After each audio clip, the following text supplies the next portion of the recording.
आज Doubtnut app download करें। Doubtnut पर अपने सभी गणित, रसायन विज्ञान, भौतिक विज्ञान और जीव विज्ञान के डाउट्स का करो सफाया। बस प्रश्न की फोटो खींचो, एक ही प्रश्न को क्रॉप करो और तुरंत वीडियो सोल्यूशन पाओ। अभी डाउनलोड करें। हेलो दोस्तों, आपका प्रश्न है विद्युत रासायनिक श्रेणी किस आधार पर बनाई गई है, समझाइए। चलिए इस प्रश्न को हल करते हैं। ठीक है, तो दोस्तों जो विद्युत रासायनिक श्रेणी है इसको हम और क्या कहते हैं, रासायनिक सक्रियता श्रेणी भी कहते हैं। ठीक है, सक्रियता श्रेणी भी कहते हैं। तो यहाँ पे दोस्तों मैं लिख रहा हूँ, इसे हम सक्रियता श्रेणी भी कहते हैं। इसे हम सक्रियता श्रेणी भी सक्रियता श्रेणी श्रेणी भी कहते हैं। इसे दोस्तों क्या कहते हैं, हम सक्रियता श्रेणी भी कहते हैं। और इसमें क्या होता है, इसमें दोस्तों सभी बहुत जो भी तत्व हैं, ठीक है, इसमें जो भी तत्व हैं उनको घटती हुई सक्रियता के रूप में लिखा जाता है। ठीक है, घटती हुई सक्रियता के क्रम में व्यवस्थित किया गया है। तो इसमें दोस्तों यहाँ पे मैं लिख रहा हूँ, इसमें जो है तत्वों को घटती हुई सक्रियता के क्रम में लिखा गया है या व्यवस्थित किया गया है। इसमें तत्वों को इसमें इस श्रेणी में, ठीक है, इस श्रेणी में इस श्रेणी में तत्वों को उनकी उनकी सक्रियता के घटते क्रम में लिखा गया है।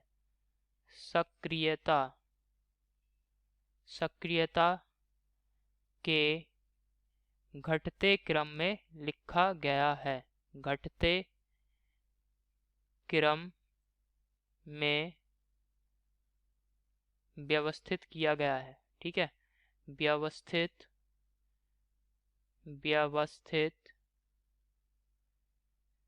किया गया है। व्यवस्थित किया गया है। ठीक है, तो जो विद्युत रासायनिक श्रेणी है इसमें क्या है दोस्तों, तत्वों को उनकी सक्रियता के घटते क्रम में व्यवस्थित किया गया है। और दोस्तों इस श्रेणी में क्या होता है, ये जो श्रेणी है इसमें जो तत्व है, ठीक है, उसको उसके मानक अपचयन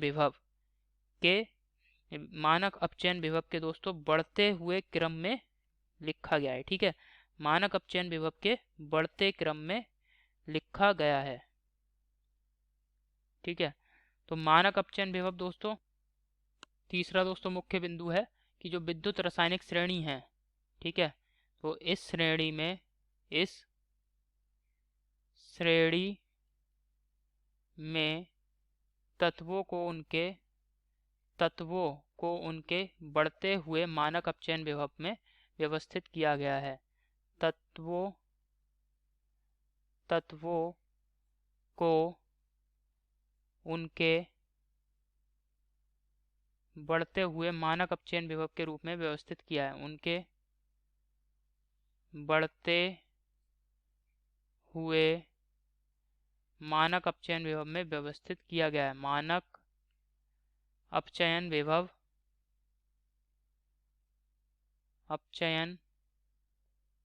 विभव में मानक अपचयन विभव के बढ़ते हुए क्रम में, मानक अपचयन विभव के बढ़ते क्रम में व्यवस्थित किया गया है। बढ़ते क्रम में व्यवस्थित किया गया है। व्यवस्थित किया है। ठीक है, तो दोस्तों यहाँ से आप देख सकते हैं ये जो विद्युत रासायनिक श्रेणी है इसका मुख्य आधार क्या है दोस्तों, मानक अपचयन विभव। ठीक है, मानक अपचयन विभव के बढ़ते हुए क्रम में इनको व्यवस्थित किया गया है। तत्वों को मानक अपचयन विभव के बढ़ते क्रम में व्यवस्थित किया गया है। इस श्रेणी में तत्वों को उनके बढ़ते हुए मानक अपचयन विभव के बढ़ते क्रम में व्यवस्थित किया गया है। ठीक है, तत्वों को उनके बढ़ते हुए मानक अपचयन विभव के क्रम में व्यवस्थित किया गया है। क्रम में व्यवस्थित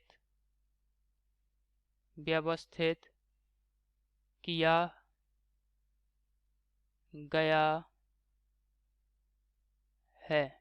ठीक है, अब इसमें क्या होता है दोस्तों, मानक अपचयन विभव जो है, तो यहाँ पे दोस्तों मानक अपचयन विभव ही क्या है, विद्युत रासायनिक श्रेणी जो है इसका आधार है।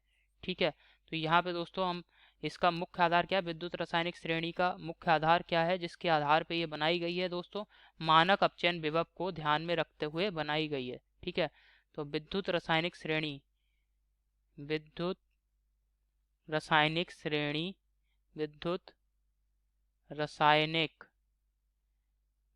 रासायनिक श्रेणी मानक अपचयन विभव के बढ़ते क्रम श्रेणी का मुख्य आधार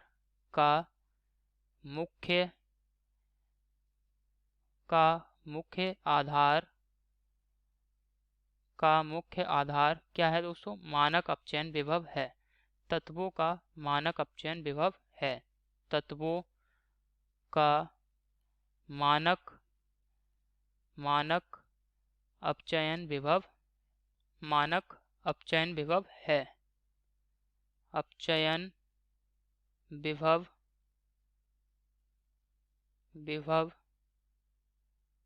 है।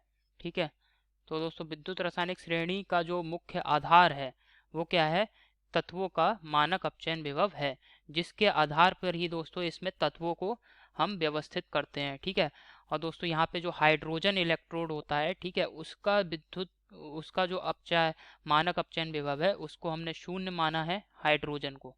ठीक है, हाइड्रोजन जो तत्व है इसका मानक अपचयन विभव क्या माना गया है, इस श्रेणी में शून्य माना गया है। ठीक है, तो दोस्तों यहाँ पे जो है विद्युत रासायनिक श्रेणी का मुख्य आधार हमें बताना था, तो वो क्या है, मुख्य आधार तत्वों का मानक अपचयन विभव है। तो आशा करता हूँ आपको समझ में आया होगा। धन्यवाद। कक्षा 6 से 12वीं से लेकर नीट, IIT, JEE वो एडवांस के लेवल तक 1 करोड़ से ज्यादा छात्रों का भरोसा। आज ही डाउनलोड करें डाउटनेट ऐप या व्हाट्सएप करें अपने सारे डाउट्स 8400 400 400 पर।